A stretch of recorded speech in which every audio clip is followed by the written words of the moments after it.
Hello and अस्सलाम वालेकुम to everyone, welcome back to our my YouTube channel. Dear guys, कैसे हो आप सब? क्या हाल चाल है आप सब के? आई होप कि आप सब ठीक होंगे। तो जैसे कि आप लोगों ने फाइनेंस अकाउंट असिस्टेंट का रिजल्ट देखा तो बहुत सारे बच्चों को शौक लग गया एस्पिरेंट्स को, और लगना भी चाहिए क्योंकि कट ऑफ बहुत ज़्यादा हुई है। हालांकि मैंने इतना ही एग्जैक्ट प्रेडिक्ट किया था कट ऑफ, तो जिन लोगों ने पहली होप छोड़ रखी थी तो उनके लिए शौक तो नहीं था, लेकिन बहुत सारी मेजॉरिटी ऑफ द एस्पिरेंट्स के लिए ये एक शॉकिंग रिजल्ट था जो आपने कल देखा। ओके, तो उसके बाद बहुत सारे बच्चे मुझे रिक्वेस्ट कर रहे थे, मुझे मैसेज टेक्स्ट कर रहे थे कि सर इस कट ऑफ को मद्देनज़र रखकर finance account assistant cut off को एनालाइज करके आप हमें बताओ कि JKP यानी कि Jammu Kashmir police sub inspector का कट ऑफ कितना जाने वाला है, कितना रहने वाला है, क्या हमें करना चाहिए, क्या नहीं करना चाहिए, वो सर हमें बताइए। हालांकि सबसे पहले अगर मैं आपको एक बात बताऊं तो मैंने JKP सब इंस्पेक्टर का कट ऑफ ऑलरेडी प्रिडिक्ट किया हुआ है, तो अब ये कोई लॉजिक नहीं बनता था दूसरी बार पूछना, क्योंकि अब बोलते सर आप इस रिज़ल्ट को मद्देनज़र रख के फाइनेंस अकाउंट असिस्टेंट रिज़ल्ट को कंपेयर करके बताओ। सबसे पहले हम कंपैरिजन नहीं कर सकते क्योंकि दोनों अलग अलग किस्म के एग्ज़ाम थे, दोनों में अलग अलग कंपटीशन लेवल था। तो बट स्टिल मैं यहाँ पे आपको समझाने की कोशिश करूँगा। ओके गाइज, तो चलो, जैसे कि आपको पता है बेसिक चीज़ें आपको पता है, अगर नहीं पता है तो पिछला वाला वीडियो देख लेना जिसमें मैंने JKP Jammu Kashmir police sub inspector का कट ऑफ चढ़ाया है। तो उसमें आपको पता चलेगा कि कितने बच्चे इनको फिजिकल में क्वालिफाई करवाने हैं, क्या रेशो रहने वाला है और कैसे क्या प्रोसेस रहने वाला है। तो ये वीडियो शॉर्ट चली जाए, ज़्यादा मैं आपको डिटेल में ना बता पाऊँ, तो इसलिए मैंने यहाँ पर ज़्यादा डिटेल्स लेने की कोशिश नहीं करी, लेकिन मैंने किन चीज़ों को कंसिडर करके यहाँ पे कट ऑफ प्रेडिक्ट करने की कोशिश करी है उनको मैं थोड़ा सा 10% 20% आपको बताने की कोशिश करूँगा। ओके गाइस, तो लेट्स गेट स्टार्टेड। मैं आपको यहाँ पे रैंक लिस्ट भी बताऊँगा कि कितनी रैंक आपको होगी ताकि आप, या कितनी रैंक आपको होनी चाहिए ताकि आप अपने आप को सेफ महसूस करो। ओके, तो guys for PET and PST exam expected cut off ये क्या है, जब आपको 6 टाइम्स बुलाया जाएगा फिजिकल के लिए तो तब कट ऑफ क्या रहने वाला है। तो इसका एक्सपेक्टेड कट ऑफ यही है।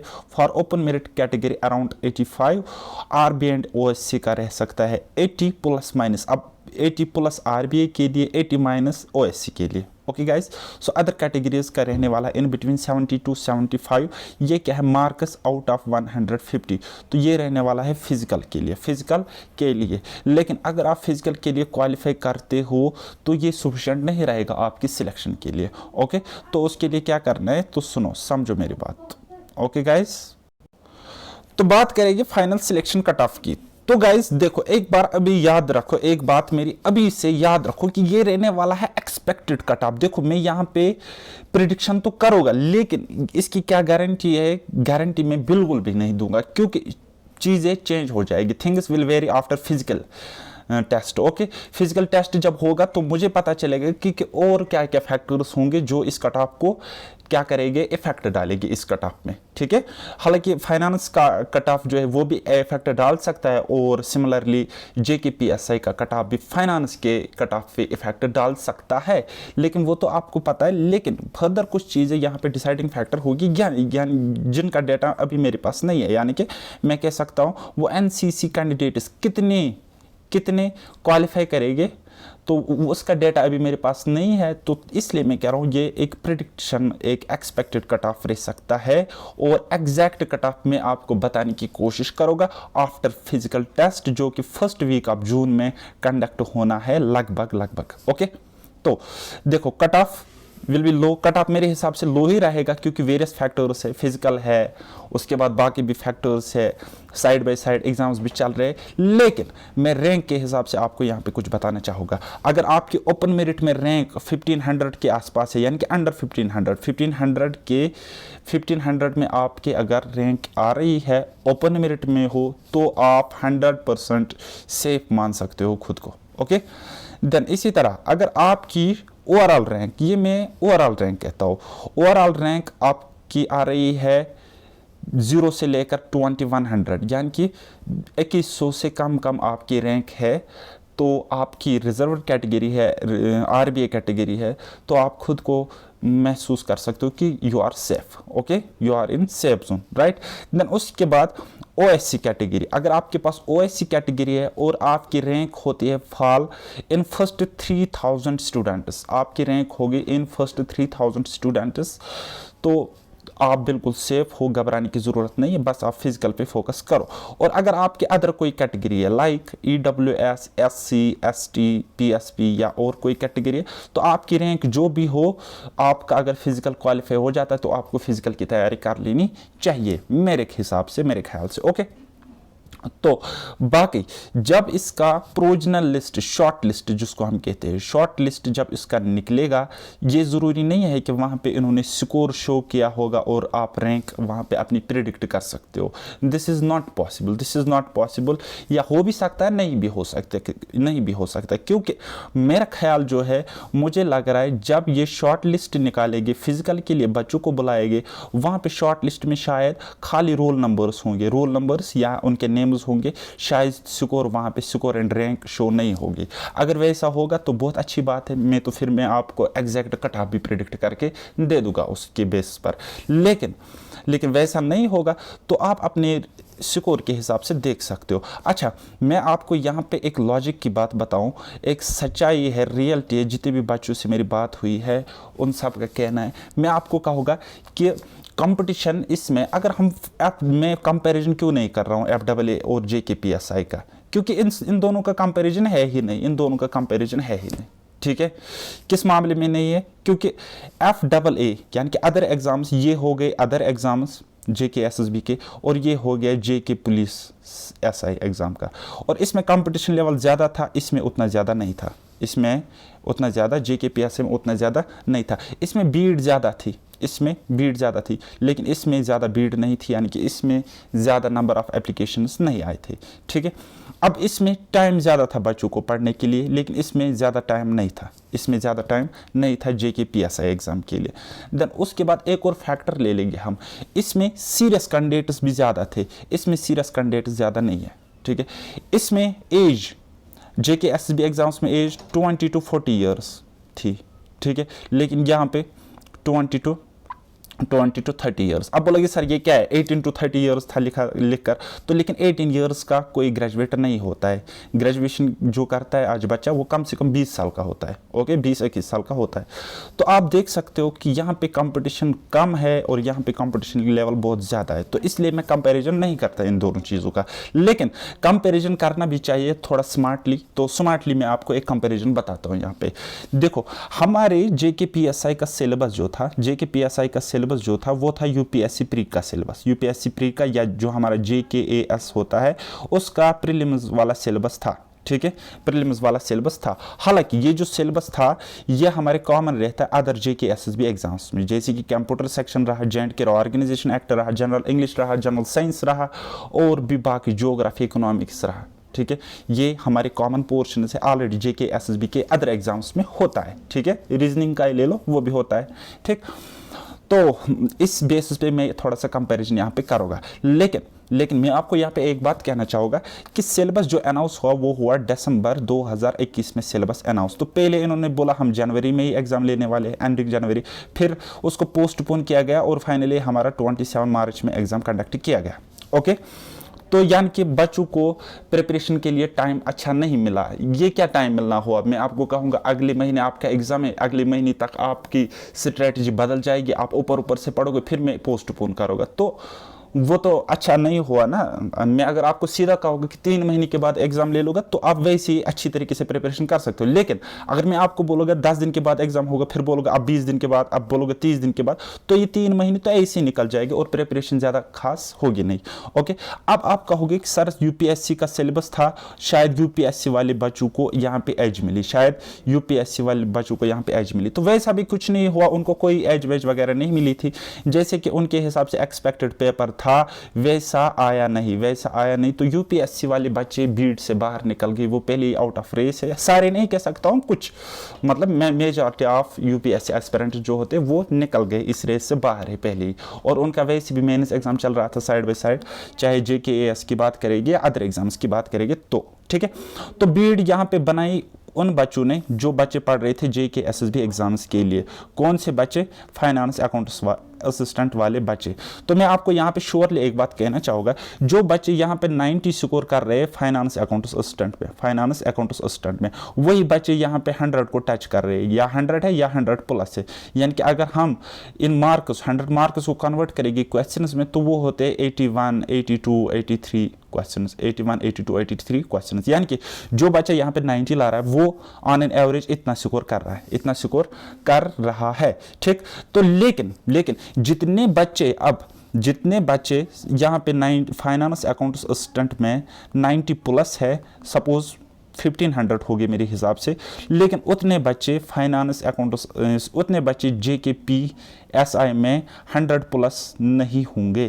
क्यों नहीं होंगे? क्योंकि इसमें आधे ओवरेज है, आधे कश्मीरी फीमेल्स है जिन्होंने ज़्यादातर फॉर्म नहीं डाले हैं J&K पुलिस में, आधे बच्चे कश्मीरी ऐसे हैं जिन्होंने फॉर्म ही नहीं डाला, उनका इंटरेस्ट नहीं है पुलिस में, ठीक है। तो यहाँ पे मैं कह सकता हूँ अगर यहाँ पे 1500 बच्चे थे, 100 वो थे 90 प्लस स्कोर करके, तो वही बच्चे यहाँ पे मैं कह सकता हूँ कि 100 प्लस होंगे, अराउंड 600 इतने ही बच्चे होंगे 100 प्लस जिनका स्कोर होगा 600 to 1000, ठीक है। हालांकि इसमें ये नंबर बढ़ सकता है क्योंकि NCC के कैंडिडेट्स देखने पड़ेंगे कि वो कितने हैं, ठीक है।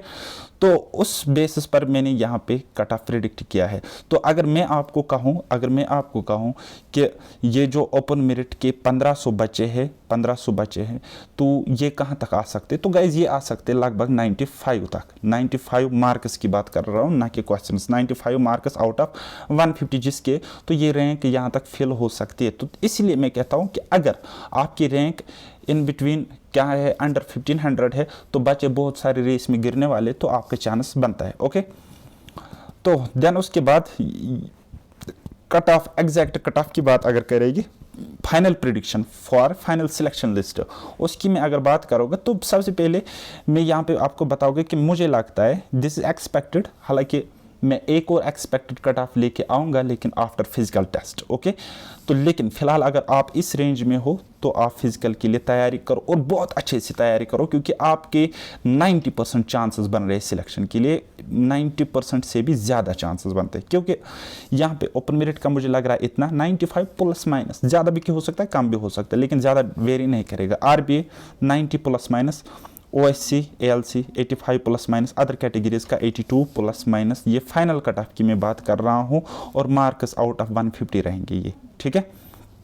तो थोड़ा सा मोर प्रिसाइज में होने की कोशिश करोगे जब मैं बोलता हूँ कि 40% बच्चे क्या करेंगे, रेस में क्वालिफाई करेंगे, रनिंग में क्वालिफाई करेंगे या PET PST टेस्ट क्वालिफाई करेंगे, तो उसका थोड़ा सा प्रिसाइज अगर मैं बोलूँगा तो कट ऑफ रहेगा for open merit 95 to 100, RBA category 91 to 94, OSC and ALC category 86 to 88, and other categories it will be like 80 to 85। अच्छा, मैंने यहाँ पे रेंज में बोला है, कंटिन्यूस सीरीज आपको दिख रही है ना, तो मैंने रेंज रखा है यहाँ पे। तो ये मैंने इसलिए रखा है क्योंकि अभी कुछ श्योर शॉट नहीं है, ये जस्ट मेरी प्रेडिक्शन है। मैं थोड़ा सा इससे भी एग्जैक्ट कट ऑफ प्रिडिक्ट कर सकता हूँ, लेकिन आफ्टर NCC कैंडिडेट्स मुझे पता चलने चाहिए। मैं बस इसी एक लॉजिक में फंसा हूँ, बाकी everything is clear. Previous data भी मैंने उठाया, फिजिकल में कितने बच्चे लगभग क्वालिफाई करते वो भी मुझे पता है, सब कुछ एनालिसिस किया है। इस एक पॉइंट में मैं फंसा हूँ। और गाइस, आप कमेंट सेक्शन में अपना अपना स्कोर ज़रूर लिखना। और अच्छा, अगर आपका स्कोर यहाँ पर भी ज़्यादा नहीं है, खास अच्छा नहीं है, और आपका फाइनेंस अकाउंट्स असिस्टेंट एग्जाम भी रह चुका है और अभी तक कोई एग्जाम क्वालिफाई नहीं हुआ है, तो आप क्या करोगे? तो सुनो क्या करना है। देन आपको एक सवाल आता होगा, व्हाट टू डू नेक्स्ट, हमें आगे क्या करना है।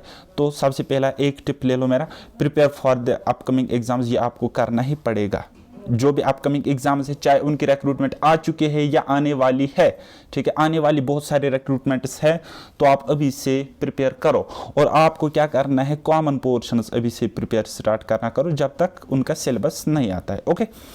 तो सबसे पहले ये टिप आप हमेशा याद रखना है, ये जो मैं हमेशा कहता हूँ, hope for the best and prepare for the worst. आप अच्छे के लिए होप रखो और अच्छे मन से आप तैयारी करो किसी एग्ज़ाम की, लेकिन आप तैयारी इस तरीके करो कि आप एक वर्स्ट सिचुएशन के लिए तैयार होके जाओ, ठीक है। क्योंकि JKSSB एक अनप्रिडिक्टेड बोर्ड है, क्या पता नहीं क्या पेपर डालेगा, ठीक है, we can not predict that thing, okay. तो और आपको क्या करना है, अपना 100% देना, गिव योर 100%, पुट योर अपना 100%, राइट। एफर्ट्स आपके हाथ में, रिजल्ट आपके पास नहीं है, आपके हाथ में नहीं है। तो मैं क्या कह रहा हूं, अपना 100% दे दो विद मिनिमम एक्सपेक्टेशंस, लेकिन ज़्यादा से ज़्यादा एक्सपेक्टेशंस को किल करने की कोशिश करो, क्योंकि एक्सपेक्टेशंस हर्ट करेगी। This is reality. एक्सपेक्टेशन होनी चाहिए, लेकिन मैं क्या कहता हूँ, मिनिमम एक्सपेक्टेशंस रखा करो। आप देख सकते हो अपने रियल लाइफ में भी, जहाँ पर आप एक्सपेक्टेशंस रखोगे वहाँ पे दुखी हो जाते हो, फिर बोलते दे दिया ना धोखा उसने, अब मैं रो रहा हूँ, अब मैं रो रही हूँ, वट एवर। ओके, तो वो क्यों हो रहा है, आप एक्सपेक्टेशंस रखते हो, अनरियलिस्टिक एक्सपेक्टेशंस रखते हो कभी कभार। आपको क्या करना है, एग्जाम का सिंपल सा फंडा है, अपना 100% दे दो, स्मार्टली प्रिपेयर करो, लेकिन एक्सपेक्टेशंस कम रखो। ओके, देन उसके बाद try to understand trend and demand to qualify the exam. और ट्रेंड को समझने की कोशिश करो, हाउ का इशारा समझने की कोशिश करो, डिमांड देखो एग्जाम की क्या है। ऐसा मत सोचो आप, मैं बार बार कहूँगा, यूट्यूबर्स आएंगे, बड़े बड़े चैनल्स आएंगे, बोलेंगे बहुत बेसिक आप पढ़ के जाओ, जेके एसएसबी कचरा पूछ रहा है, लेकिन नहीं करना ये गलती। मेरी बात सुन लो, अगर एग्जाम में 10 क्वेश्चन आउट ऑफ 120 अगर 10 क्वेश्चन हार्ड आ गए, तो ये आगे आने वाला टाइम ऐसा होगा कि ये 10 क्वेश्चन पे आपका सिलेक्शन मैटर करेगा, कि आपका सिलेक्शन होता है कि नहीं होता, ये 10 क्वेश्चंस डिसाइड करेगी। ओके, तो आपको क्या करना है, बेसिक टू एडवांस लेवल पढ़ के जाना है। ओके, मैं ये नहीं कहता हूं आप बेसिक उसको छोड़ो, बड़ा बड़ा मोटा मोटा पढ़ो, no, not at all. Okay, तो और क्या करना है, वन इंपॉर्टेंट थिंग, वो आपको क्या करनी है, सारे प्रीवियस ईयर पेपर्स देखो, जेके एसएसबी के सारे प्रीवियस ईयर पेपर्स देखो जो रिलेवेंट होंगे, right. I am not talking about irrelevant ones. आप कोई टेक्निकल एग्जाम आप दे रहे हो, पटवारी का एग्जाम, और आप जेई का पेपर उठाओगे, तो ऐसा नहीं करना है। Relevant papers, I am talking about relevant ones. तो वो क्या करना है, previous year JK SSB papers उठाने हैं, एक एक क्वेश्चन सॉल्व करना है, और अगर कोई क्वेश्चन में ए बात पूछी है तो आपको बी सी डी भी पढ़ना है, अच्छी तरीके से प्रिपेयर करना है। शॉर्ट में सुनो, और आपको क्या करना है, focus more on common syllabus, जो कॉमन पोर्शंस रहते हैं, जैसे कि जीके होता है, कंप्यूटर होता है, रीजनिंग होता है, जनरल इंग्लिश होता है, ठीक है, इन पर ज़्यादा फोकस करो, क्योंकि ये आपके रहने वाले हैं,